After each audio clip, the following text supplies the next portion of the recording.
तो चलिए आज के हम इस वीडियो में क्लास 10th प्रश्नावली 3.5 को देखेंगे। पिछले वीडियो में सारे हम क्वेश्चन करा चुके हैं, यदि नहीं देखे हैं तो लिंक डिस्क्रिप्शन में दे दी है, आप लोग सभी वीडियो देख सकते हैं। ठीक है, चलिए स्टार्ट करते हैं अपना प्रश्नावली 3.5 का जो क्वेश्चन वन है।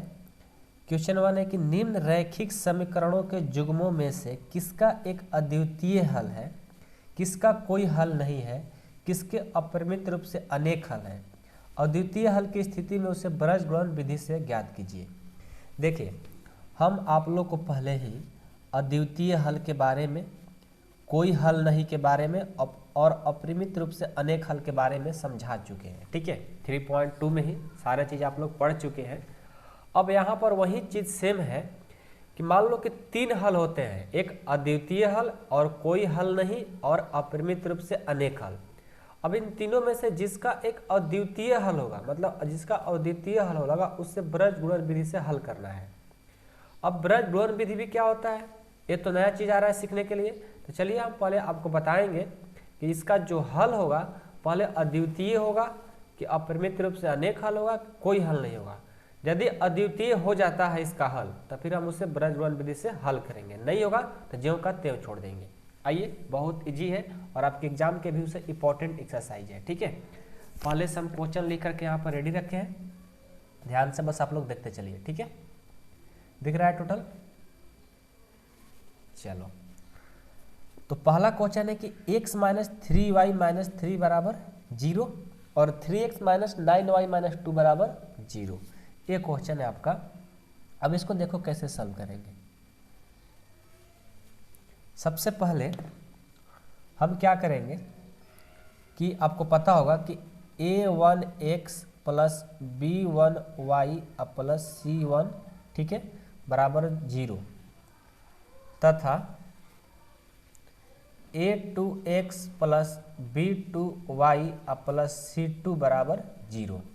ठीक है, क्या करेंगे, से तुलना करने पर, से तुलना करने पर किसको तुलना करेंगे, फर्स्ट समीकरण को इससे और सेकंड समीकरण को इससे तुलना करेंगे।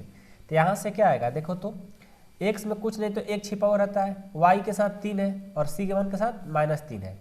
जब इसको हम इससे कंपेयर करेंगे तो x तो कट जाएगा, a1 के साथ क्या मिलेगा, 1, कुछ नहीं तो 1 मिलता है, तो a1 का जो वैल्यू है 1 है, कॉमा b1 को कंपेयर करेंगे तो b1 का वैल्यू -3 हो गया। फिर c1 को कंपेयर करेंगे तो c1 का जो मान है -3 हो गया। जस्ट इसी तरह से इसको अब इससे कंपेयर करेंगे तो a2 का मान क्या हो जाएगा, 3, a2 का मान 3 और b2 को कंपेयर करेंगे तो -9 हो जाएगा, b2 बराबर -9 और c2 बराबर -2। ये हमारा a1 b1 c1 a2 b2 c2 का मान आ गया। हम इस समीकरण को इससे कंपेयर कराएं। ठीक है, अब देखो हमें पता है a1 b1 c1 a2 b2 c2 का मान, तो अब हम तो पता कर सकते हैं कि अद्वितीय हल है कि कोई हल नहीं है, कि अपरिमित रूप से अनेक हल है। चेक करते हैं, कैसे चेक करेंगे। सबसे पहले a1 बाई a2 बराबर b1 बाई b2। ठीक है, इसको हम पहले कंपेयर करते हैं कि बराबर है कि नहीं है। तो a1 बाई a2, तो a1 का मान 1 है और a2 का मान 3 है, बराबर b1 का मान -3 है और b2 का मान -9 है। अब ये देखो तो इसको यदि माइनस कर दिए प्लस और 3 3 का 9, यानी 1/3 बराबर 1/3, ये दोनों बराबर है। तो हम क्या करेंगे, यदि ये दोनों बराबर हो गया तो अगला भी चेक करेंगे। अगला क्या होता है, c1 बाई c2। मान लो कि जब दो चीज़ बराबर हो जाता है तो अगला भी चेक करना होता है, और जब फर्स्ट ही नहीं बराबर होगा तो अगला चेक करने से क्या फ़ायदा। जब भी पहला बराबर हो जाएगा, देखो दोनों बराबर हो गया, तो हम अगला भी उसको चेक करेंगे c1 c2 बराबर है कि नहीं है। तो हमारा दोनों बराबर हो गया था, देख लो। जब दोनों बराबर हो गया तो तीसरा भी चेक करेंगे। तो c1 बाई c2, c1 का मान है -3 और c2 का मान है -2, माइनस कट गया, ये आ गया 3/2। देखो पहला तो बराबर है लेकिन दूसरा बराबर नहीं है, तो इसको कह देंगे नॉट इक्वल टू, इसे काट देंगे तो नॉट इक्वल टू हो गया। यानी इसका जो हल हुआ, देखो तो आपको पता होगा कि a1 बाई a2 बराबर B1 by B2 not equal to C1 by C2, इसको हम क्या बोलते हैं, इसका कोई हल नहीं है, कोई हल नहीं का फॉर्मूला होता है। तो यहां भी हम क्या बोलेंगे, इस निकाय का कोई हल नहीं है, ये आपका आंसर हो गया। ठीक है, मैं उम्मीद करता हूं कि आप लोग को समझ में आ गया होगा। ओके, एक बार फिर से समझा देते हैं। पहले आपको ये तो आना चाहिए, पहले भी आप पढ़ चुके हो, A1 B1 C1 A2 B2 C2 का मान निकालना। उसके बाद इसको रखेंगे A1 बाई A2 बराबर B1 बाई B2 बराबर C1 बाई C2, सबका मान रखते चेक करेंगे। जैसा हल आएगा, यदि इस तरह से आता है तो इसका कोई हल नहीं होता है। आगे हम और क्वेश्चन सॉल्व करेंगे तो पता चलेगा अभी। ठीक है, आइए हम सेकंड क्वेश्चन देखते हैं। सेकंड क्वेश्चन है कि 2x प्लस वाई बराबर 5 और 3x प्लस 2y बराबर 8। पहले हम क्या करते हैं, इसको सॉल्यूशन करते हैं कि 2x प्लस वाई, और ये प्लस है, बराबर में इधर आएगा तो माइनस, बराबर में 0। इसको भी 3x प्लस 2y बराबर में इधर जाएगा तो माइनस, बराबर में 0। अब हम क्या करेंगे, A1 A2 B1 C2 का मान निकालेंगे। कैसे निकालेंगे, हम लिखेंगे A1x B1y C1 तथा A2x plus B2y plus C2 से तुलना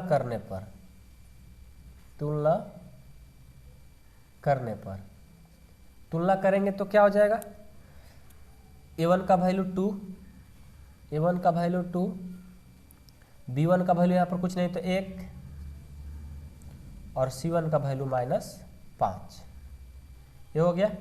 अब A2 को तुलना करेंगे दूसरा समीकरण से, तो A2 का मान हो जाएगा 3 और B2 का मान हो जाएगा 2 और C2 का मान हो जाएगा -8। ठीक है, अब क्या करेंगे, अब हम चेक करेंगे कि इसमें से अद्वितीय है कि कोई हल नहीं है, कि अपरिमित रूप से अनेक हल है, इसको भी चेक करेंगे ना। आइए चेक करते हैं। तो सबसे पहले हम लिखेंगे A1 बाई A2 बराबर B1 बाई B2। इसको चेक करो तो 2/3 बराबर है 1/2। देखो तो ये फर्स्ट ही बराबर नहीं हुआ, दोनों बराबर नहीं है, तो अगला चेक करने की जरूरत भी नहीं है। ठीक है, तो जब भी इस तरह का समीकरण आता है, आपको पता होगा रफ में कि A1 by A2 not equal to B1 by B2, तो इसको हम क्या बोलते हैं, इसको हम क्या बोलते हैं, अद्वितीय हल बोलते हैं। क्या बोलते हैं, अद्वितीय हल। तो ये भी क्या हो जाएगा, हम लिखेंगे इस निकाय का अद्वितीय हल है, अद्वितीय हल है। जब अद्वितीय हल है तो इसको क्या करना होगा, इसको देखो, अब यहाँ पर आ जाओ। आपको बोला गया है कि यदि अद्वितीय हल है तो उस स्थिति में से ब्रजगुणन विधि से हल भी करना है। यदि अद्वितीय दिखा तो उसको ब्रजगुणन विधि से, लेकिन यहाँ पर कोई हल नहीं और अपरिमित रूप से अनेक हल के लिए कुछ नहीं करना है, लेकिन जब अद्वितीय हो जाए तो उसके लिए ब्रजगुणन विधि का उपयोग करना है। तो चलिए हम अब अद्वितीय हल तो हमें पता चल गया, तो चलिए अब हम इसको ब्रजगुणन विधि से हल करेंगे। ठीक है, क्योंकि अद्वितीय आ गया। तो अब ब्रजगुणन विधि क्या कहता है, जो कि आप लोग को पहले हम एक वीडियो बनाए हैं, जिसमें एग्जाम्पल लेकर के आप लोग को बताने की मैं कोशिश किया हूँ कि आप लोग को पहले ही समझ में आ जाए। लिंक डिस्क्रिप्शन में वो वीडियो है, देख लीजिएगा, नहीं देखे हैं तो कोई बात नहीं, यहाँ पर भी आपको समझाएंगे। ठीक है, देखो अब क्या होता है ब्रजगुणन विधि में, अब लिखेंगे अब ब्रज गुणन विधि से हल। ब्रजगुणन विधि से हल करने के लिए सॉरी, ब्रजगुणन विधि से हल करने के लिए आपको पहले फार्मूला याद होना चाहिए ब्रजगुणन का। वो फार्मूला कैसे निकालते हैं वो भी हम बताते हैं आप लोग को। पहले ऐसे लाइन खींचो और एक ऐसा लाइन खींच लो। ठीक है, एक इधर तीर आया और एक इधर तीर गया, फिर इस तीर को इधर लाएंगे और फिर यहाँ से इस तीर को इधर ले जाएंगे, फिर इस तीर को इधर लेंगे और फिर इस तीर को इधर लेकर जाएंगे। ठीक है, तो अब क्या हुआ, ए हो गया B1, देखो इनको B1 B2 से दोनों तरफ से घेर देते हैं, B1 और B2 से घेर दिए।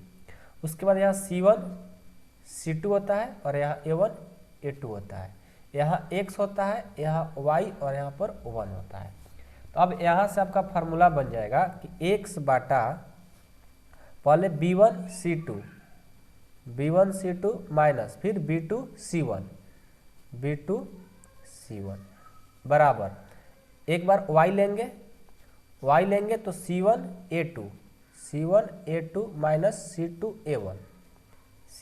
A1 बराबर, फिर एक लेंगे, अब A1 B2 minus A2 B1, ये देखो ब्रज गुणन विधि का फार्मूला बन गया।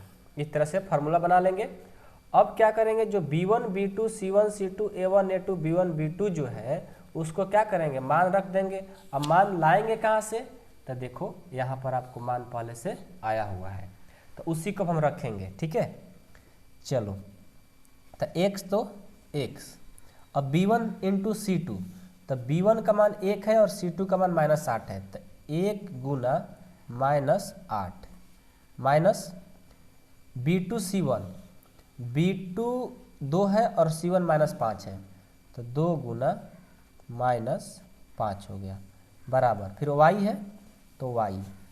C1 A2, C1 का मान है -5 और A2 का मान है 3, C1 का मान है -5 और A2 का मान है 3, माइनस C2 A1, C2 का मान कितना है -8 और A1 का 2, -8 गुना 2 बराबर में 1 बटा A1 B2 यानी 2 गुना 2, माइनस फिर A2 B1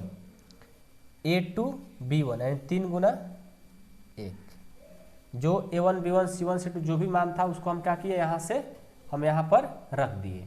अब जोड़ घटाओ गुना भागा कर दो, x बाटा 1 से और -8 से करेंगे -8 और माइनस 2 से और -5 से करेंगे -5 यानी माइनस प्लस 5 दूनी 10 हो जाएगा बराबर y बाटा -5 और 3 से करेंगे -15 और माइनस प्लस 8 दूनी 16, 1 बाटा 2 दूनी के 4 माइनस 3 से और 1 से 3, तो ये हो गया x बाटा 2 बराबर y बाटा 1 और बराबर में 1 बाटा 1।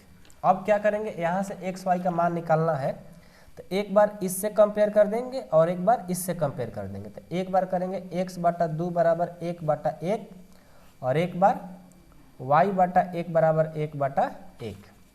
यहाँ से करेंगे क्रॉस मल्टीप्लिकेशन, x ले और 1 से x और 2 से और 1 से 2, यानी x का जो मान आया 2 आ गया। और यहाँ भी कंपेयर कर देंगे, गुना कर देंगे x और y से y और 1 से और 1 से 1, तो y का ही मान इतना आ गया। लास्ट में लिखेंगे हम कि अतः x बराबर 2 तथा y बराबर 1 आंसर। तब ब्रज गुणन विधि से हम लोग x y का मान भी निकाल दिए। कब, जब ये बोलेगा कि अद्वितीय हो तब आपको ब्रज गुणन विधि का उपयोग करना है। और ब्रज गुणन विधि बहुत ही इंपॉर्टेंट है क्लास 10th के बच्चों के लिए। ठीक है, ऐसे क्लास 10th के बाद इसका बहुत उपयोग कम होता है, लेकिन 10th में इसका बहुत ज़्यादा योगदान है, इसलिए ध्यान से इसको पढ़िए ब्रज गुणन विधि।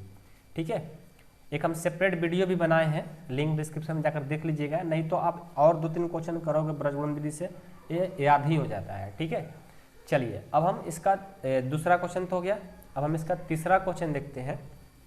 3rd नंबर आपका क्वेश्चन है, ये देखो। ठीक है, देखो इस क्वेश्चन को भी सॉल्व करते हैं, बहुत ईजी है, इसमें कुछ है नहीं। ठीक है, पहले इस समीकरण को लिखना सीखो। 3x माइनस 5y, ये प्लस इधर जाएगा तो -20 बराबर में 0। इसको भी लिखो। 6x माइनस 10y, ये प्लस इधर जाएगा तो -40 बराबर में 0। अब क्या करेंगे, इसको कंपेयर कराएंगे, a1x प्लस b1y और प्लस c1, ठीक है, बराबर 0 तथा a2x plus b2y plus C2 बराबर 0 से तुलना करने पर, ठीक है। तुलना कैसे करेंगे देखो, A1 का मान कितना हो जाएगा 3, B1 का मान हो जाएगा -5 और C1 का मान -20, A2 का मान 6 और B2 का मान -10 और C2 का मान -40, ठीक है। ये हमने लिख लिया। अब क्या करेंगे, अब हम चेक करेंगे A1/A2 बराबर B1/B2।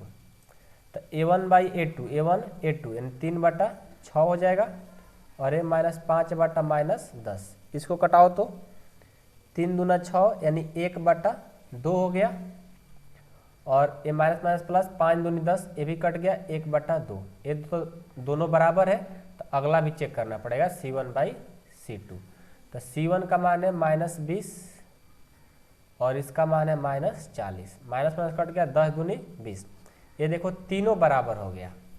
आपको पता होगा कि जब सूत्र आपको लिखवाए थे कि जब A1/A2 बराबर B1/B2 बराबर C1/C2, जब तीनों बराबर हो तो इसको बोलते हैं अपरिमित रूप से अनेक हल। अपरिमित रूप से अनेक हल, तो ये भी क्या हो गया, इसको लिखेंगे इस निकाय का असीमित हल है। इस निकाय का अपरिमित रूप से अनेक हल है, ठीक है। जब अपरिमित रूप से अनेक हल हो गया तो आपको क्या कहा गया था, यहाँ पर आ जाओ। कहा गया था कि अपरिमित रूप से जब अनेक हल होगा और कोई हल नहीं होगा तो उसके लिए कुछ नहीं करना है, सिर्फ अद्वितीय हल होगा तब उसको ब्रजगुणन विधि से सॉल्व करना है। तो ये भी तो अद्वितीय नहीं हुआ। जब अद्वितीय नहीं हुआ तो हमारा इतना ही पर ये आंसर हो गया, ठीक है। तो क्वेश्चन नंबर 3 भी हम लोग का कंप्लीट हो गया। अब हम नेक्स्ट क्वेश्चन देखते हैं 4 नंबर। 4 नंबर तो पहले से ही समीकरण अच्छा से लिखा हुआ है, ठीक है। अब इसको क्या करेंगे, हम पहले तुलना करेंगे, ठीक है। A1x plus B1y plus C1 बराबर 0 तथा A2x plus B2y plus C2 बराबर 0 से तुलना करने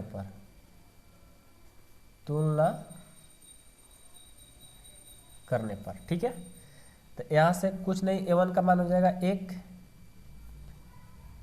B1 का मान हो जाएगा -3 और C1 का मान हो जाएगा -7, A2 का मान हो जाएगा 3,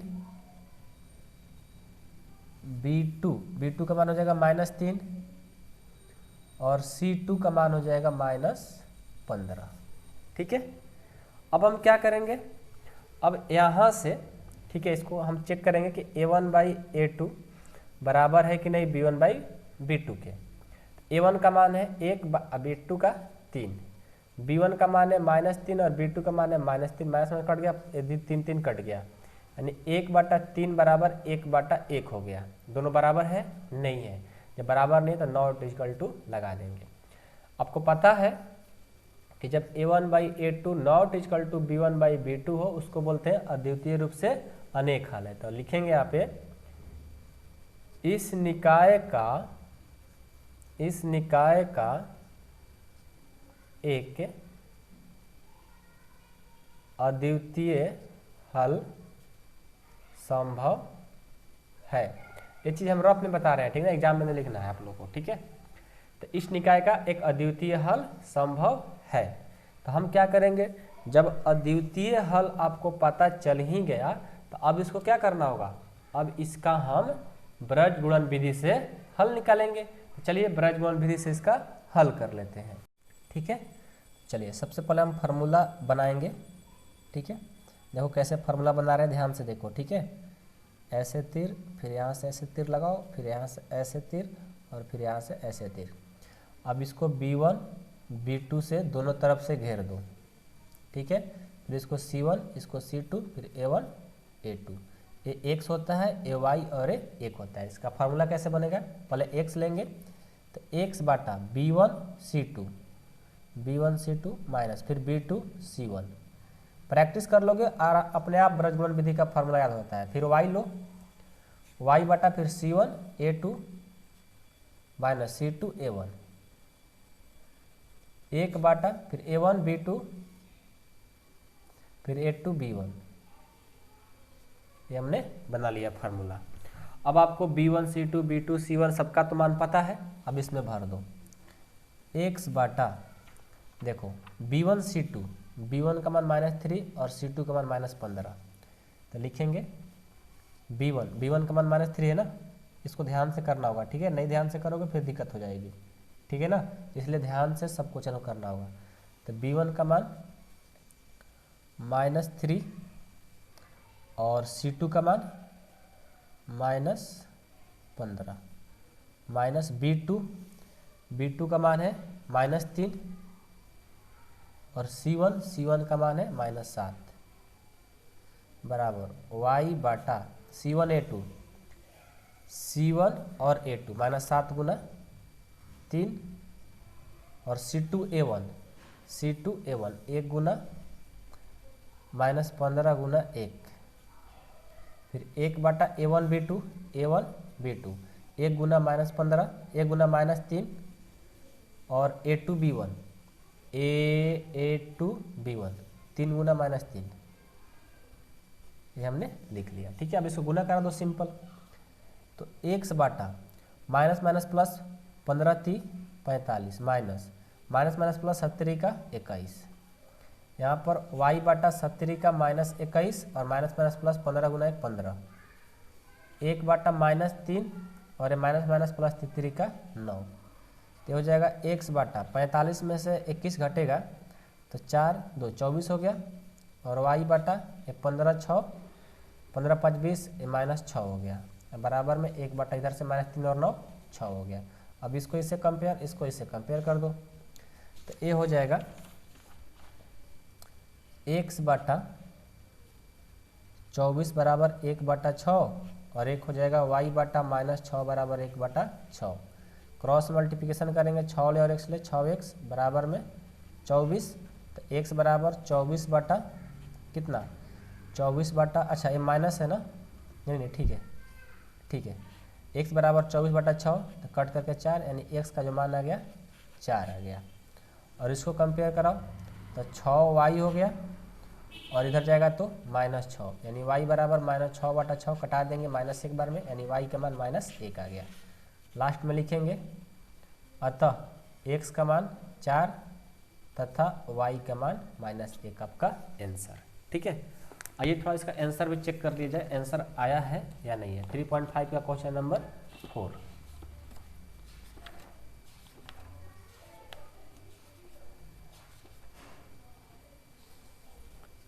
देखो x का मान 4 y का मान -1 आया हुआ है।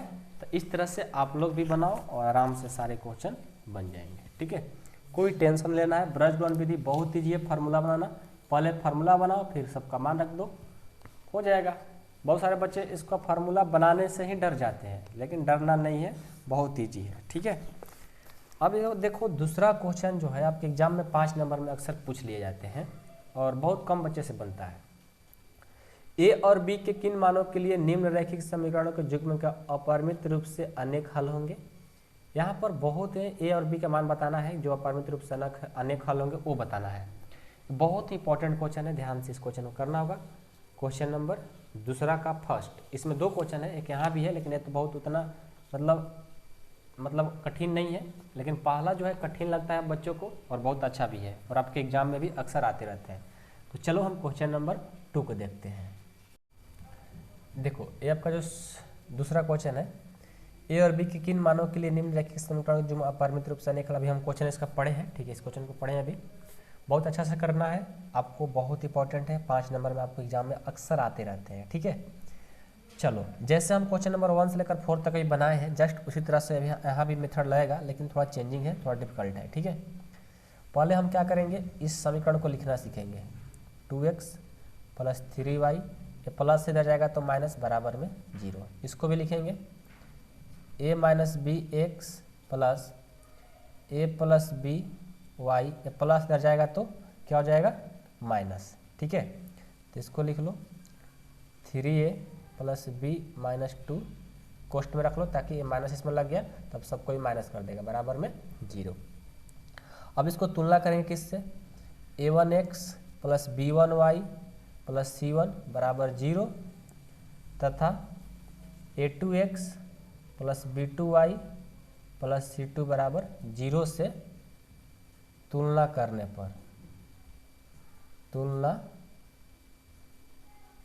पर, ठीक है। चलिए अब इसको हम तुलना करते हैं।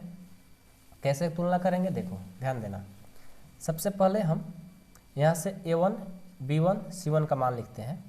तो a1 का जो मान है वो 2 है और जो b1 का मान है वो 3 है और c1 का जो मान है -7 है। ठीक है, और देखो a2 का मान क्या है, a माइनस बी है। a2 का मान a माइनस बी है और b2 का मान a प्लस बी है और c2 का मान क्या है, c2 का जो मान है वो है हमारा -3a प्लस b माइनस 2 है। हमने a1 b1 c1 a2 b2 c2 का मान तो लिख लिया।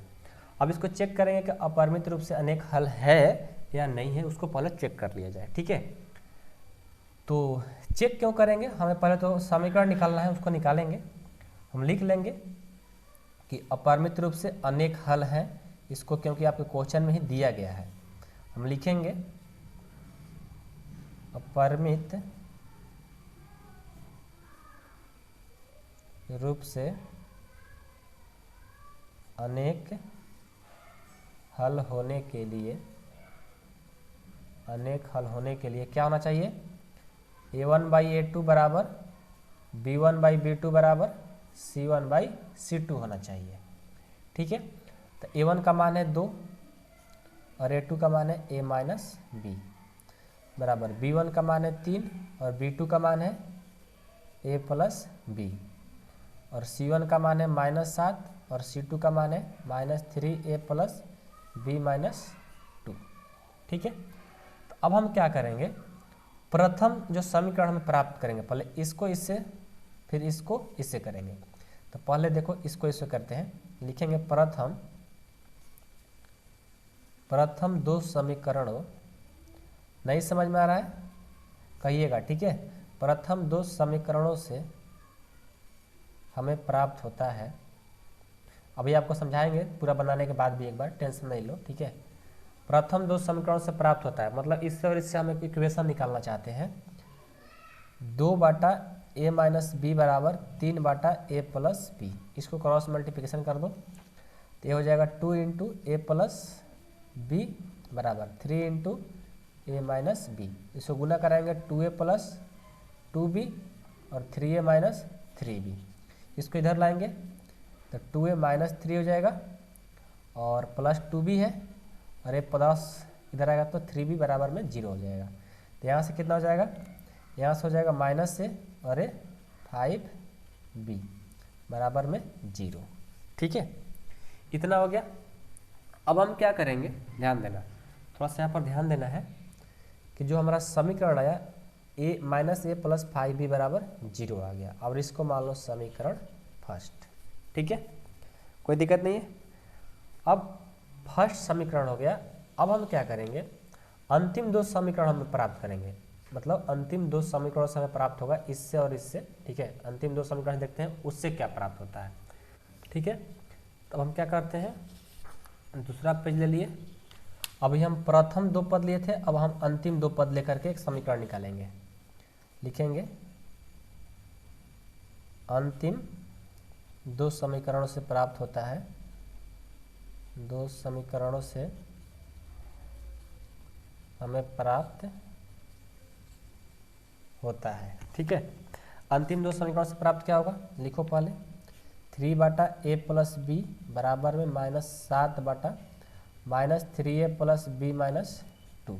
ठीक है, तो इसको हल करो तो क्या मिलेगा हम लोग को, इस सही से मतलब मल्टीपल कर देंगे तो 3 minus 3a plus b minus 2 बराबर -7a प्लस b। इसको गुना करो, पहले तो 3 का 3, इस माइनस ले सब में गुना करेंगे -3a माइनस b और माइनस माइनस प्लस 2 हो जाएगा बराबर में -7a प्लस b। अब इस 3 को गुना करेंगे तो -9 माइनस 3b प्लस 6 बराबर में -7a प्लस -7b। सबको इधर ला दो तो -9a minus 3b plus 6 plus हो जाएगा, इधर आएगा तो, और ये माइनस इधर ये भी प्लस हो जाएगा। -9 में से प्लस 7 जाएगा -2a, 3 में से +4 जाएगा 7 जाएगा तो +4b और प्लस 6 बराबर 0। तो यहाँ से देखो -2a प्लस 4b, ये प्लस इधर जाएगा तो माइनस, इन दोनों में कॉमन क्या है 2, तो 2 कॉमन ले लो तो क्या हो जाएगा -a प्लस 2b बराबर में -6, और ये 2 गुना कर देगा तो भाग कर देगा तो -a प्लस 2b बराबर -6/2 यानी -3 आ जाएगा। इसको मान लो समीकरण सेकेंड।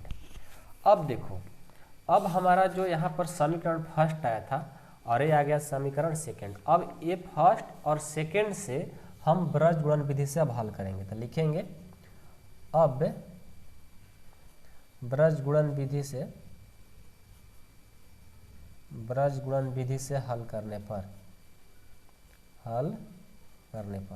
और आपको पता है कि जब ब्रज गुणन विधि लगाते हैं तो आपको a1 a2 b1 b2 c1 c2 का मान पता होना चाहिए, ठीक है। तो हम क्या करेंगे, अब उसका मान लिखेंगे। a1 का जो मान होगा यहाँ से क्या होगा -1, और एक बात हाँ और कि यहाँ पर पहले भी हम a1 b1 c1 a2 b2 c2 का मान निकाल दिए हैं, और फिर से हम वही मान निकालेंगे तो हम समझेंगे कैसे कौन क्या है। तो इसको हम छोटा ABCD से दर्शाए हैं, हम इसको बड़ा लेटर से दर्शा देते हैं, बड़ा A1 -1, और A1 का मान इतना हो गया, B2 का मान हो जाएगा, B1 का मान हो जाएगा 5, B1 का मान -5, और C1 का मान कितना हो जाएगा, कुछ नहीं तो 0। यहाँ से A2 का मान हो जाएगा -1, B2 का मान हो जाएगा +2, और A प्लस है इधर, A माइनस इधर जाएगा तो क्या हो जाएगा प्लस, यानी यहाँ से हमारा C2 का जो मान होगा वो हो जाएगा कितना, ये हो जाएगा हमारा -3 तो +3 हो जाएगा, ठीक है। अब क्या करेंगे, अब ब्रज गुणन विधि वाला फार्मूला लगाएंगे, सबको पता है, इस तरह से हम लोग लिखते हैं, ठीक है। यहाँ पर क्या होता है, B1 B2 से दोनों तरफ घेर देते हैं, बड़ा लेंगे तो बड़ा ही लेटर लिखेंगे यहाँ पर भी, और यहाँ पर C1 C2 A1 A2, यहाँ x और यहाँ पर y और यहाँ पर 1 होता है। तो मान लिख लो x बटा क्या हो जाएगा B1 C2 minus B2 C1 बराबर y बटा C1 A2 minus C2 A1 बराबर 1 बटा A1 B2 minus A2 B1, ठीक है। अब सबका मान रखो, x बटा B1 का मान -5 है, -5, और C2 का मान +3, B2 का मान कितना 2, और C1 का मान 0, y बटा C1 कितना है 0, और A2 कितना है -1, माइनस C2 है 3 और A1 है -1, 1 बटा A1 है -1 और B2 है 2, और A2 है -1 और B1 है -5। अब इसको सॉल्व कर लो, हल कर लो, आ जाएगा x बटा -15 और ये 0, y बटा 0 माइनस +3, 1 बटा -2 और ये माइनस प्लस -5, यानी x बटा -15, y बटा 3 और 1 बटा -5 2 7, इतना आ गया, ठीक है। और एक बात देखो यहाँ पर और मिस्टेक हो रहा है कि हमें तो क्या निकालना था, यहाँ ध्यान दो, हमें तो a और b के किन मानों के लिए यानी a और b का मान निकालना था। तो हम लोग का आंसर क्या आ रहा है जी, आंसर आ रहा है x और y आ रहा है। तो तो गलत बात हो गया।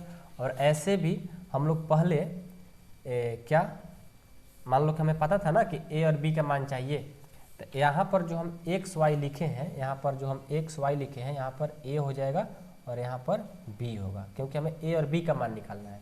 जिसका मान निकालना रहता है ब्रजबन विधि में वही चीज़, मान लो एक्स का मान निकालना रहता, यदि यहाँ पर बोलता कि एक्स और वाई का मान निकालिए तो हम यहाँ पर एक्स और वाई रखते, लेकिन ए और बी बोला है तो हम यहाँ पर ए और बी ही रखेंगे, ठीक है। तो इसलिए हम यहाँ पर ए लिखेंगे और यहाँ पर बी, यहाँ पर ए, यहाँ पर बी, यहाँ पर ए, यहाँ पर बी, यहाँ पर बी और यहाँ पर ए लिखेंगे, ठीक है। अब क्या करेंगे, कंपेयर कर देंगे। तो इस पर जगह तो है नहीं, तो हम क्या करते हैं, यहाँ पर इसको कंपेयर कर देते हैं। एक बार इसको इसके साथ, यहाँ पर a/-15 बराबर में, सॉरी इसको इससे कंपेयर नहीं होता है, इससे कंपेयर होता है। a/-15 बराबर 1/-7, 1/-7। इसको करेंगे तो कितना हो जाएगा, इसको जब हम कंपेयर करेंगे तो इसका वैल्यू कितना आ जाएगा, ए हो जाएगा -7a बराबर -15, तो a बराबर -15/-7, माइनस कट गया, a का मान आ गया 15/7, ठीक है। और फिर एक बार इसको इससे कंपेयर करेंगे तो b/3 बराबर 1/-7, यानी -7b बराबर 3, तो b बराबर हो जाएगा 3/-7, b का मान इतना और a का मान इतना हो गया। अब चलिए हम इसका आंसर मैच कराते हैं, आया है कि नहीं आया, ठीक है। आंसर मैच कराना तो ज़रूरी है। और एक बात और यहाँ पर देख लो, मिस्टेक तो नहीं हुआ है ना, यहाँ पर हम लोग को a1 का मान पहले आंसर मिला लेते हैं, उसके बाद चेक करेंगे। ऐसे हमको चांस कम लग रहा है कि आंसर आया हुआ है, ठीक है। नहीं आया हुआ तो सुधारेंगे, कहीं माइनस प्लस में गलती हुआ होगा, क्योंकि लंबा जो भी कंसेप्ट रहता है उसमें माइनस प्लस में ही गलती होता है।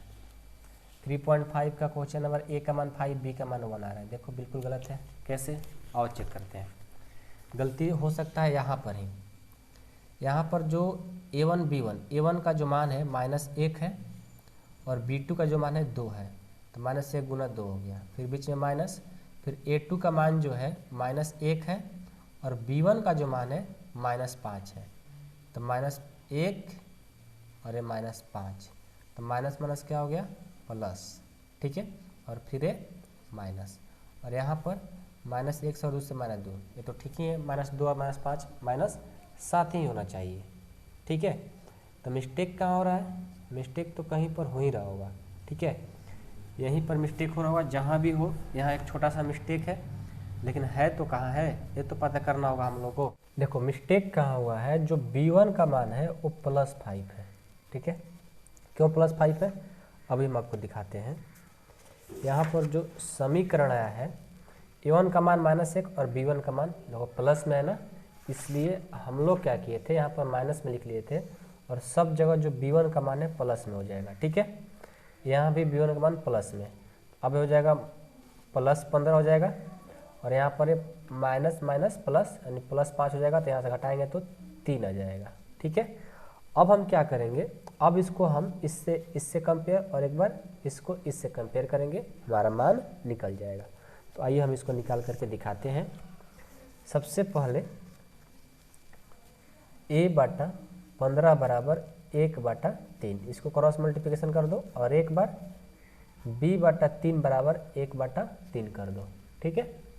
तो क्या हो जाएगा, यहाँ से 3a बराबर 15, तो a बराबर 15/3, यानी 5 बार में a का जो मान आ गया 5 आ गया, और यहाँ से इसको करोगे तो 3b बराबर 3, तो b बराबर 3/3 कट करके 1, b का मान 1 आ गया। तो लिखेंगे अतः a का मान 5 और b का मान 1 आपका आंसर हुआ। तो हम लोग मिस्टेक कहाँ किए थे, देखो ये तो गलत आंसर हो गया। हम लोग मिस्टेक सिर्फ एक b1 का मान सिर्फ माइनस में लिख देने से पूरा सब गलत हो जा रहा था, इसलिए ध्यान से माइनस प्लस को ध्यान से रखना है, नहीं तो फिर पछताना पड़ेगा, टाइम बर्बाद होगा। मान लो एग्जाम में एक गलती कर दोगे, फिर चेक करोगे, चेक करने में टाइम बर्बाद होगा, फिर से दोबारा बनाना पड़ेगा, तो 2 बार टाइम लग जाएगा, ठीक है। इसलिए स्टार्टिंग में जब बनाते हो तो माइनस प्लस का ख्याल रखा करो, ठीक है, फिर गलती नहीं होगा। तो इसमें हम लोग क्या किए थे, ये आपका क्वेश्चन था, एक बार फिर से समझा देते हैं कि a और b के किन मानों के लिए निम्नलिखित समीकरण का जुग्म अपरिमित रूप से अनेक हल होंगे। कौन सा समीकरण के लिए, तो देखो सबसे पहले जो समीकरण दिया था उसको हम इस तरह से लिख लिए, फिर हम इससे और इससे तुलना करें तो a1 b1 c1 a2 b2 c2 का मान आ गया। ठीक है, फिर बोला था कि अपरिमित रूप से अनेक हल होंगे, तो अपरिमित रूप से अनेक हल होने का फार्मूला ये होता है और सबको रख दिए। फिर हम क्या किए, प्रथम दो समीकरण को हल किए तो हमारा ए समीकरण आया -a + 5b = 0, और अंतिम दो समीकरण, दो पद को लिए, प्रथम दो समीकरण को, तो वो देखो हमारा यहाँ पर आया है, यहाँ पर देख लो, अंतिम दो पद को लिए तो समीकरण ए आया है। अब ये दो समीकरण जो आया है, अब इसे ब्रजबोल विधि से हल करना है। तो हम क्या करेंगे, जो यहाँ पर समीकरण फर्स्ट में लाई है इसको a1 b1 मान लिखेंगे।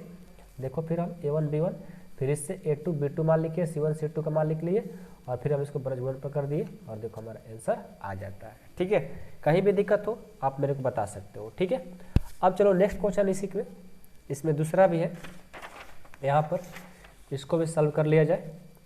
के किस मान के लिए निम्नलिखित समीकरण का युग्म कोई हल नहीं है, ये आपका समीकरण दिया गया है। ठीक है, तो देखो कोई भी हल नहीं होने के लिए जो फार्मूला होता है, इसका सॉल्यूशन देखो, सॉल्यूशन लिखने का शॉर्ट तरीका SOL पावर में n डाल दो, सॉल्यूशन हो गया। कोई भी हल न होने के लिए, यही बोला है ना, कोई हल नहीं, कोई भी हल नहीं होने के लिए फार्मूला क्या होता है, कोई भी हल नहीं होने के लिए फार्मूला होता है a1/a2 = b1/b2 = c1/c2, not equal to c1/c2। ठीक है, तो a1 का मान 3 है, b1 का मान इसमें 1 है, और c1 का मान -1 है।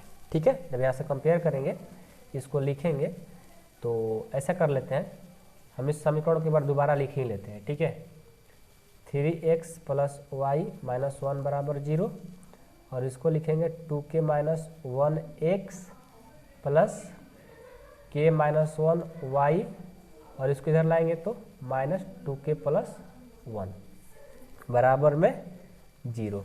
अब कंपेयर कर देंगे, a1x b1y c1 = 0 तथा a2x + b2y + c2 = 0। तो a1 का मान कितना हो जाएगा, a1 का मान 3, b1 का मान 1 और c1 का मान -1।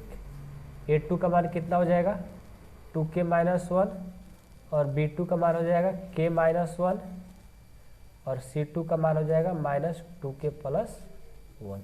ठीक है, अब क्या करेंगे, कोई हल नहीं होने के लिए ये सूत्र होता है, तो पहले हम इसको रखेंगे इन दोनों को बराबर में, तो 3/2k - 1 बराबर में 1/k - 1। अब इस सिर्फ समीकरण को हल कर देंगे तो हमारा मान k का निकल जाएगा। तो हल कर दीजिए, इसको क्रॉस मल्टीप्लिकेशन करेंगे तो 3 × k - 1 बराबर 1 × 2k - 1, तो ये हो जाएगा 3k - 3 बराबर 2k - 1। इसको इधर उठा कर लाएंगे तो 3k - 2k बराबर -1, -3 इधर आएगा तो +3। तो यहाँ से घटाएंगे तो k बराबर कितना हो जाएगा 2, यही जो हमारा k का मान जो 2 आया, यही क्या होगा, k बराबर 2 होने के पर दिए गए समीकरण का कोई भी हल नहीं होगा, लिख देंगे, लिखेंगे अंत में, अतः k बराबर 2 होने के लिए, k बराबर 2 होने के लिए, k बराबर 2 होने पर दिए गए समीकरण